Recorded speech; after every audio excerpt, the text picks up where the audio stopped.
Yung ano, from ano yun? Ano yun? Yung isa?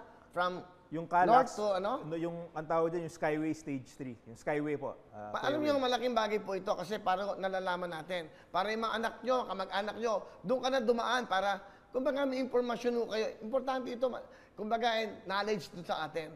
Also, after the Calax, and then yung una natin pinakita, LX to SLEX, meron pa eh. Ano yung estrella na ditinig ko? Oh, isa pa yan, Will. Kasi, Kuya Will, kasi yung mga bridges across Ito, path. ito, yan. Yan. Estrella Pantaleon. Yes. Bridge, Makati to Mandaluyong. Oo. Aba?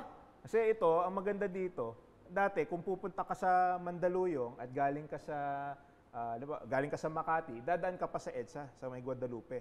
Kaya nakaka-traffic doon. Eh pag natapos itong bridge, i-connect niya yung dalawang lungsod ng Manila. So, makakaluwag din sa traffic. So, maluluwag na ng EDSA at maluwag pa rito. So, napaka-convenient. Ibig sabihin mo niya, ito yung way. Kunyari, from Makati to Quezon City, pwede ka nang dumiretso. Opo, Kuya Will. Kasi isipin mo na lang, may isa pa kaming bridge, ma'am. Ipapakita siguro mamaya. So, this one is the Estrella Pantaleon Bridge. Opo, Makati hanggang papuntang Mandaluyong. Okay, ito yung ito yung connecting yan, di ba? Opo. And then, ano pa isa natin? Yung isa, yung ang tawag po namin BGC Loton. Yung BGC Bridge papuntang Pasig. So, baka may picture po tayo. Yan. Santa Monica Loton Santa Bridge. Monica Loton Ito Bridge. ang BGC. BGC hanggang Pasig. So, i-connect din niya yung Bale, ito, dalawang... Bonifacio Global City Ortigas Ortigas Center Center. Road Link Project. Opo. So, saan manggagaling naman to? Ito naman, pag galing ka sa BGC, sa May Taguig at Makati, pwede kang dumaan dito at dediretso ka na sa Pasig. Kaya, i-connect niya rin ang dalawang city sa Metro Manila. At ang kagandahan po nito, ay syempre lahat ng papuntang Ortigas, kung galing ka sa BGC, usually dadaan ka naman sa EDSA. Kaya pag natapos ito, ang estimate natin, 30,000 cars a day ang dadaan dito. So siguro maganda tumayo tayo para tayong nasa Malacanang. Explain natin. So sige po, sec dito ka, excuse me. Sige, Kuya Will. Andito ka na, dito ka na. Ay. Maganda, angulo ko to eh. Sige. So para maintindihan nyo, alam nyo, gusto ko, alam nyo, tumutulong naman tayo araw-araw kasi malaking tulong din po to sa ating kaalaman. So of course, Secretary, and then, ito yon. Ito nakikita po natin. So yung isang sa side na to, may Pasig, sa kabila naman, BGC. So from Pasig to Taguig. Kaya dalawang cities ang i-connect ng tulay. Ay, yun ang kagandahan po to. At yung sa bridge sa Pasig, siguro sa isang term ni President Duterte, halos 3 na nagawa namin, isang term pa lang. Kaya napakabilis ng construction at by this year matatapos na po, magagamit na ng Kailan ang ano na to, ang opening nito? magagamit na siya by May. Ilang buwan na lang. So, napakalaking bagay niya. So, ang lagi natin problema kasi EDSA. Pag napapansin niyo, problema, anong EDSA? Sinasabing parking lot, ang EDSA. Eh, sa mga ginagawa ito ng public works, ginagawa nyo, ito yung isang paraan na parang lumuwag ang EDSA at the same time, kasi parang ang direkta nito, from Makati, let's say, yung kanina, to Quezon City. Kasi ginawa nyo from NLEX to SLEX eh. Ang laking bagay niyan eh. So, ito yung mga projects natin, by May ito. Opo, by May, yung isang portion, ko-connect na siya. Pero yung Makati to Pasig. Pero meron pa kaming konting extension, yun yung papuntang BGC, matatapos yan by September. Pero magagamit na po ito by May. So, by May, so abangan nyo po yan, mga tiga Pasig going to Taguig.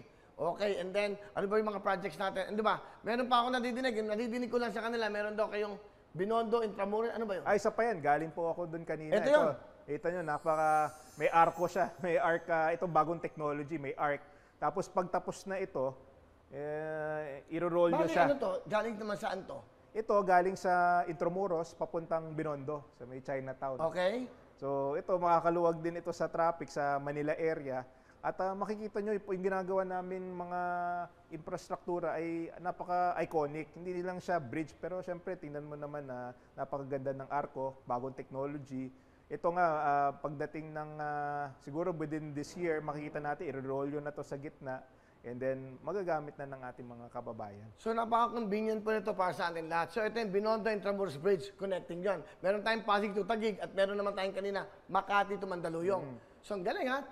Madali yung tandaan niya na, ibig sabihin nyo yan, importante po ito para sa atin. Ang pinaka-importante sa ating lahat, tandaan nyo po, yung hindi na kayo naiinis, hindi na kayo nagagalit. Importante, hindi na kayo na-stress dahil po sa ginagawa ng ating sekretarya, of course, Secretary Mark Villar, ng kanyang pinamumunuan na Department of Public Works and Highways. So ano pa yung mga project? Kasi alam ko naman na malapit na yung mga darating na iba na mamumuno sa atin. So anong timetable nyo rito? Karamihan po ng mga projects, Kuya Will, ay tatapusin talaga namin sa termino ni President Duterte. Dahil yun ang gusto niya na bago matapos ang term niya, lahat ng mga projects na makakatulong, ang gusto niya talaga maging komportable ang ating Pero mga alam mo, kababayan. papansin ko lang, almost 1 year na lang. O 1 year na lang, no? Kailan bang next election natin? Mayo? May yun, di ba? Eh, siyempre, pag mga October, may mga lang tatakbo dyan, mabibitawan na yung mga project. Paano? Yun ang mga tanong ko, paano ba yan? Sana yung susunod na mamamahala, ipagpatuloy kung maganda naman ang ginagawa ng dating administrasyon. Tama yung Kuya Will at yun din ang ganun din kami mag-isip eh. Kasi nung umupo kami, hindi naman importante yung credit na yan. Hindi naman importante. Importante lang kung makakatulong sa tao, magandang project, tatapusin talaga namin. Eh yun ang ginawa namin. May mga projects na panahon pa, mga ilang dekada na, hindi natatapos. Eh basta nung nakita namin, makakatulong naman, hindi naman importante yung politika. Basta makakatulong at makakasolve sa problema ng traffic. Alam mo naman sa traffic, sobra nakakasawa na itong traffic. Buong buhay ko may traffic sa... Saka naman pag nata-traffic ka, doon ka naiinis eh. Doon ka nabubugnot. Saka yung tinatawag natin na mga pollution, na mga usok ng sakyan, kung naka-traffic ka, di ba, sobrang dami. And at the same time, pinaka-importante, yung pupuntahan nyo, madali nyo mapuntahan. So itong mga project po ng ating pong sekretarya, of course, Secretary Mark Villar, hindi pa, marami pa silang ginagawa ngayon. Marami pa. Ang importante sa akin, yung NLEX to SLEX eh. Kasi yung mga umuwi ng probinsya, napakalaking bagay yan. Siyempre, weekend yan eh. Totoo yan, Will, kasi, Kuya Will, kasi naging... Saan to? Isa pa to. Binanggit ko po kanina yung Skyway. Isa pa ito na ongoing ngayon, yung connector. Ano to? NLEX to SLEX connector road project? Yes. So, magkakaroon ng 2 bypass ang EDSA. So, ito, makakaluwag din sa EDSA. And ito, ang design nito ay para sa mga truck. So, lahat ng truck na galing sa port, pwede nang pumunta sa NLEX at sa SLEX. Hindi na kailangan dumaan sa mga kalsada natin dito sa Metro Manila. Rekta na sila. So, makakaluwag sa traffic. Naman, Sekretary, malaking bagay ito. Naisip ko lang, buti pinayagan tayo ng Marsman at negosyo na ma-explica to eh. Importante yung kasi na-explica to eh, kaya nalalaman nyo. Kasi importante sa atin, mga kababayan, kung nakikita nyo ano bang ginawa ng ating, of course, ng pamahalaan ngayon sa Pangulong Duterte at kay Secretary Mark, hindi po pwedeng wala kang pinapakita. Kasi sasabihin ng tao, wala namang nagawa yan. Pero ito ho, marami silang nagawa. Secretary Mark Villar. Sek! Can we sit down, Sek? Alam nyo, sa programang to, di ba? Sa programang to, Sek, maraming ginagawa dito. Siyempre, importante yung impormasyon. Naiisip ko lang na kailangan, may impormasyon tayo. Di ba? Sek, ganda to. Alam ko naman na ikaw pinagkakatiwalaan. Kailangan pinagkakatiwalaan ka ng presidente. Sabi nga niya, sa mga corruption, nandun sa baba. Pero sabi niya, yung namumuno, walang corruption yan dahil hindi na kailangan yan magnakaw dahil hindi na kailangan yan dahil of course, alam niyo naman, di ba, kung gaano sila kaya tumutulong sa ating mga kababayan. Ang pinaka-importante, Skyway eh. Natutuwa ako nung napadaan ako. 15 minutes lang yan. Opo, Kuya Will. At alam mo, nung may nakuha kong report na galing sa MMDA, ang sabi nila, kung dati, yung speed, yung average speed sa EDSA dati, 16 kilometers per hour, ang bagal.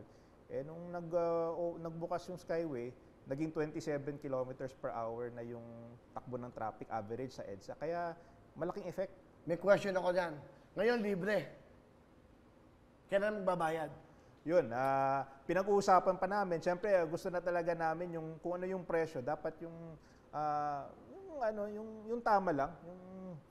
Kaya naman ng ating mga kababayan. Kaya habang pinag-uusapan pa itong presyo, libre muna. Hanggang kailan yung libre yan? Depende, wala pa kaming date eh. So, dumaan muna kayo ng dumaan. Dumaan na tayo ng dumaan hanggat di ba, 24 oras nakabukas yan. Para maramdaman nyo yung, di ba, yung convenience nyo sa inyong buhay. Sa pagmamaneho, di ba, kaya sa akin pupunta, daan natin ang daanan niya. So, marami pa naman ginagawang project po, siyempre, ang ating mahal na sekretarya. Of course, ano pa ba? Ang ba dapat pag-usapan? Kasi yung project niya, eto ang tanong ko, pwede ba kayong gumawa ng tulay? Di ba nagawa yung San Juanico Bridge? Opo, yun diba? ang pinakamahabang bridge sa Pilipinas. Wala ba tayong project ng public works na gano'n? May ongoing kami ngayon sa Mindanao. Yun ang mga yun dapat natin inaalam eh. Ano saan yan? Ang tawag dyan yung Pangil Bay Bridge. Yun sa may yan naman pala eh. Alam mo, sa totoo lang, buti nagtatanong ako. Hindi, totoo lang. Kasi gusto ko malaman eh. Di ba? Wala nagsabi sa akin ng bigay niya. Pakita nga natin ulit. Uy, huwag niyo muna tanggalin yung... Saan? Saan sa TV daw? Hindi, para makita. Ang ganda, oh. Saan to, Secretary? Yan. Yan.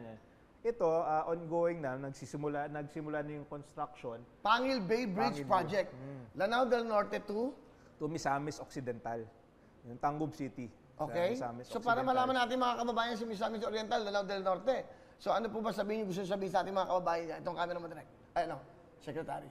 Abangan nyo po, ito, tuloy na po itong project at ongoing na po. Makikita nyo, pagpunta nyo doon, yung contractor nandun na, on the ground na, at all full construction na, magsisimula na. At abangan nyo po, kasi ito maging pinakamahabang bridge sa Pilipinas pag natapos po ito. Pero paano yan? Kung wala na kayo, sino magtutuloy yan? Matutuloy ba yan? Tuloy naman yan. Ito man, Pwede ito niyo ba mga- sabihin kung sino man susunod uupo ng sekretarya, ituloy natin kasi napakagandang project. Pero I'm sure na kung sino man ang magiging susunod, itutuloy naman niya. Kasi una, awarded na yung kontrata. Wala, ano na yan, tuloy na. Awarded na yung contract. So, ibig sabihin, tuloy-tuloy yan. Tuloy. Eh, meron ba tayo sa mga tourist destination, katulad ng Boracay? O yun, isa Okay, pa yan. Tapo Puti, tinanong ko yan. Oo, isa pa yan sa pinagmamalaki namin. Nung, alam nyo naman, nung nakita ni Presidente dati na napakasama ng kalagayan ng Boracay. Kaya nagsama-sama kaming sa Boracay Task Force at isa kasama sa ginawa namin doon, yung Boracay Circumferential Road. Circumferential Road, which is eto yan. Ito, At makikita tama, nyo ito yung lahat picture. nakakaya na, no? Dati kasi, Kuya Will, walang drainage at walang sidewalk. At makikita nyo talaga sa likod, minsan halos nakadikit na yung pader ng hotel sa kalsada. Kaya napakasama ng sitwasyon ng Yung time na yun, di ba? time na yun. At maraming mga hotels na nag-encroach na. Halos nakadikit na yung hotel sa dagat. Mga 5 meters na lang. That's right. So ngayon, ayun, para naman ng batas, yung offshore ang tawag dyan eh. Magmula sa dagat, papunta doon sa kanilang Dapat business. mga 20-25 meters ang easement. Dapat hindi pwede magtayo ng structure sa easement ng dagat. Eh nangyari dati, may nagtayo ng structure. Kaya nung nabuo yung task force, giniba lahat ng structures na nag-encroach sa Yung sumobra sa 20 meters, sumobra sa di ba? meters. Oo. At kasama sa plano itong Boracay Circumferential. Dati, walang circumferential. Pag putol siya eh. Hindi ka makakaikot sa Boracay. Babalik ka. Pagdating mo sa may bundok, babalik ka ulit. Eh ngayon, isang ikot na lang, naging circumferential talaga. Pwede mo nang puntahan lahat ng lugar sa Boracay sa circumferential. At meron ng sidewalk. Alam niyo mga kababayan, alam importante yung conveniente. Yung convenience natin mga kababayan. Tayong lahat. Hindi ba? Ang importante yung hindi tayo naiinis, hindi ka napapagod, hindi. Napakalaking bagay ito ng project po ng ating public works. So sana tuloy-tuloy ito. Sana, Secretary, na alam ko naman, siyempre, pag ibang administrasyon na, iba na ilalagay nila. Sana magtuloy-tuloy yung mga proyektong ito na yung isinimulan at sana matapos to na kahit wala na tayo sa mundo, yung ating mga apo, ating mga anak ay makikinabang nito. Yun din ang nasa isip ko palagi. Siyempre, ayaw na natin paabutin sa mga anak natin itong mga problema, itong traffic sa EDSA, itong yung mga problema sa mga baha, lahat. Ayaw na natin paabutin pa. Ayaw din natin paabutin sa susunod na administrasyon. Kaya ang utos talaga sa akin, kailangan tapusin na yan sa term ni President Duterte. Secretary, ano natutunan mo dito bilang isang Secretary Mark Villar sa Public Works?